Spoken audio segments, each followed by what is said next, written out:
is up, my dude and dudettes, and welcome back to TellerTube. In today's video, we're going to be looking at the subreddit r/choosingbeggars. If you're new to my channel, be sure to subscribe as it would really help out my channel and allow me to continue to make these videos for you guys. And with that being said, sit back, relax, and enjoy the video. Offered to help out roommate, now he wants me to pay for all of his expenses. So this all really starts 2 years ago, but to summarize, my significant other's little sister's boyfriend has been nothing more than a scathing leech on everyone in his life since I've known him. Jobless, penniless, couch cruising from significant other's family members until he's worn his welcome and constantly dodging any and all responsibility and claiming himself the victim no matter what.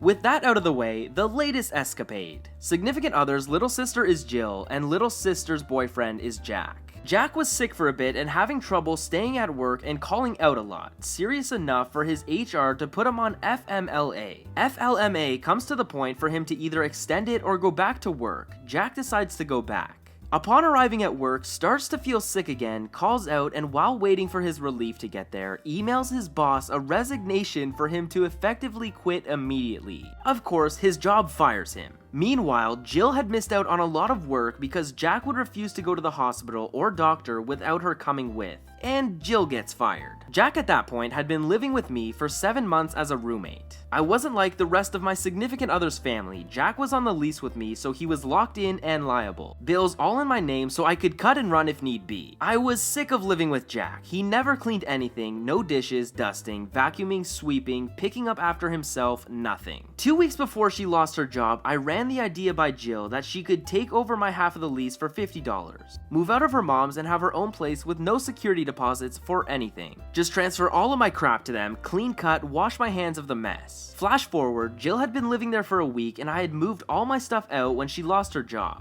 She had allegedly been fighting with her boss on getting her pay stubs for the apartment application for weeks, but now that's out cause no job. So I'm still tied to the lease. My significant other and I agreed to give them 2/3 the rent till they get jobs, thinking a month at most. This is already a book, so I'll skip the crazy crap and get to the juice. Fast forward 4 weeks, my significant other and I had paid 2/3 the rent and my significant other's mom paid 1/3. The apartment at the time had Jack, Jill, and one of Jack's friends living there. Everyone gets their stimulus checks on the 15th, Jack and his friend get their tax refunds, Jill gets a job, and Jack's friend has had one. Jack is trying to get his job back, to no avail. His boss called me, we're friends, told me that he'd never hire him again, and I told Jack this, didn't faze him. Told them that all expenses were on them for the remainder of the lease. End of June, I told all 3 of them. Significant other tells Jack and Jill, significant other's mom tells Jack and Jill. Fast forward to yesterday, me and my significant other have been out of our old apartment for over 2 months. We've been living at significant other's mom's house to save up money to move out of state.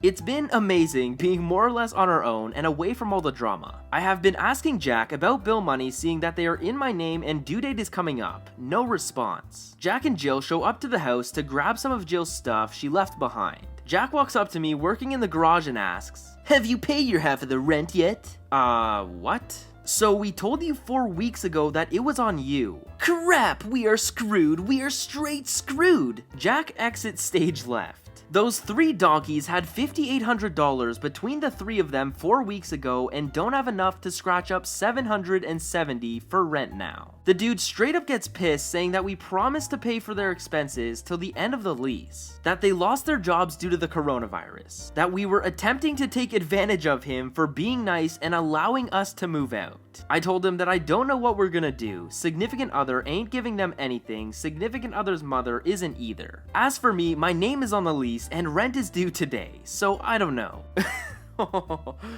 Yikes. So chief, they're already doing you a favor and paying for 2/3 of the lease, and then when you get your stimulus check from the government, you're still not willing to pay for rent. Come on. Choosing Beggar doesn't want to pay to have her vehicle diagnosed. So I've worked in the customer service business a long time, so I've got a lot of Choosing Beggar stories, and I've been reading these and listening to r/ a lot lately, so I figured I'd finally post one from my current job. So for context, I work for a call center for a bunch of dealerships. We basically do scheduling for services and get pricing and general information for customers so that advisors that are actually at the dealerships can help the customers already there. We are basically glorified receptionists. I get a lot of people who feel they are entitled to a lot more than they actually are, or people who just generally don't like the costs of fixing their cars. So I have a lot of stories, but here are the two that stick out. So I take a call and give the general greeting. Choosing Beggars starts off pretty normal, just needs an oil change, and we get through the exchange pretty easily, and then she asks for the price. Me.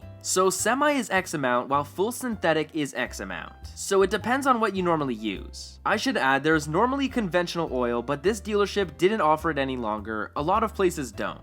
Choosing Beggar. She sorta screeches. What? I don't remember ever paying that much. I'm sure she's lying, but I check her history anyway. Maybe she was getting conventional when it was still around. Nope, previous charges seem to be around what we charge for semi, except one a few visits back, which was probably because she complained. Me. Well, there could have been a special, or your advisor gave you a discount, but these are the prices that they usually have. I'm sorry. She sounded like she was starting to cry. Well, can't you give me another discount? I can't really afford that. Please? I'm sorry, I do not have the authority to give discounts at all. I really just do the scheduling. You could always talk to your advisor when you come in, but I can't promise they will. It'll probably be X amount. Seriously, I come there all the time. Isn't there any discount you could offer me? I mean, I've gotten one before. So we did have a discount, however, it was buy two, get one free basically. But it's like over $100 up front.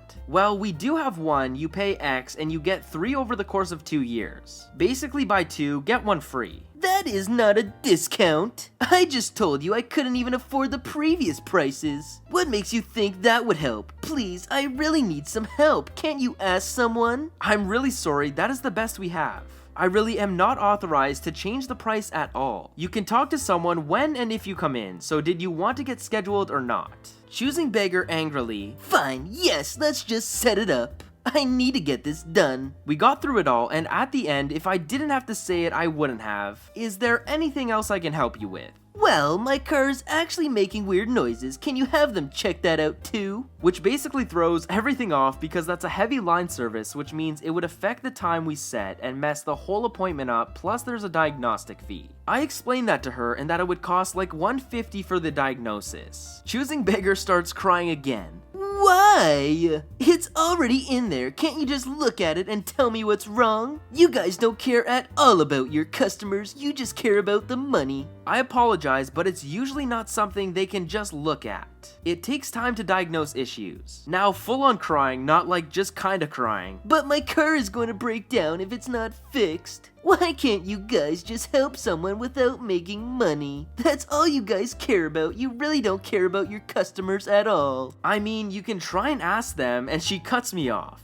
No, I won't ask them because they will just tell me they need $250 just to tell me what is wrong with it. You guys are so mean, you never want to help your customers. Whatever, if my car breaks down, it's your fault. And she hangs up. Like, I understand dealerships are expensive, but it wasn't like her car was new or anything, so going somewhere else wasn't going to mess up her warranty or something. And like, yeah, my guys taking an hour or more of their time need to get paid for the work they do. If I wouldn't have gotten in trouble for telling her to go elsewhere that's cheaper instead of trying to get name brand services for off-brand price.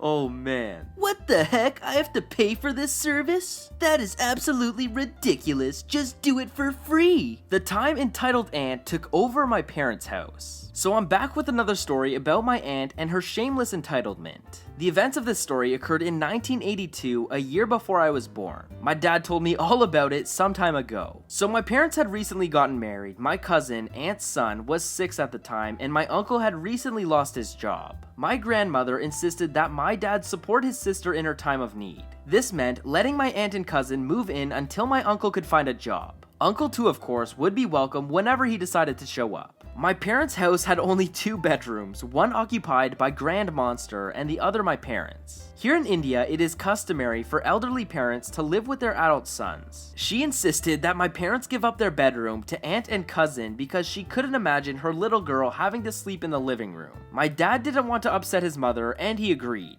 My aunt and cousin stayed for over a month, and my uncle too would come over on the weekends. Grand Monster insisted that my mother cook for them whatever they demanded, so my mom would come home from work and would cook 3 different meals. One in accordance to my cousin, one according to my aunt's preference, and a third for herself, my dad, and Grand Monster. On weekends, when my uncle came over, his preference would have to be catered to as well. But were they ever grateful? Heck no. They felt perfectly entitled to boss my mom around and find faults in her efforts to make them comfortable. Nothing she ever did for them was good enough. Aunt and Grand Monster would constantly criticize her cooking and housekeeping skills. When my dad did his share of housework, they'd mocked him for being henpecked.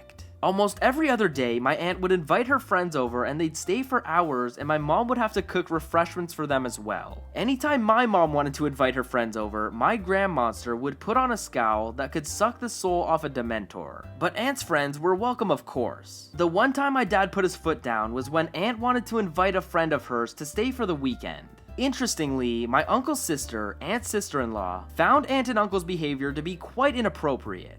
She visited once and clearly didn't like the way my mother was being treated. She was a strong, no-nonsense kind of woman and called out my aunt for not being grateful for the way my mom and dad were putting up with her, and told her she should stop being a burden and should help out with the housework. My dad tells me that the concern of an outsider had shown for her well-being that should have been expected from family members brought tears to my mom's eyes. My aunt cried over this too, but entirely for different reasons. She beaked to my Grand Monster that my parents had made her look bad in front of her husband's sister. My Grand Monster reprimanded my parents for making her cry, and my mom ended up apologizing to my aunt just to keep the peace. It turns my stomach when I think about this. Finally, my uncle found a new source of income, and aunt and cousin moved back in with him. But not before they took my parents' TV with them. Back then, televisions were a novelty for middle-class households in India. My aunt and uncle didn't have one. My mom and dad had just bought theirs. My Grand Monster made my parents give up the television to my aunt because they'd been through such a tough time and they'd give it back once they could afford to buy their own. Needless to say, the TV was never returned. Wait, so these Choosing Beggars not only were staying for free, but they also stole their TV. Oh man. Anyways, I hope you guys enjoyed today's video. If you did, smash that like button as it would really help me out. Subscribe to my channel so you can stay up to date with my latest videos, and I will see you guys in the next video. Peace.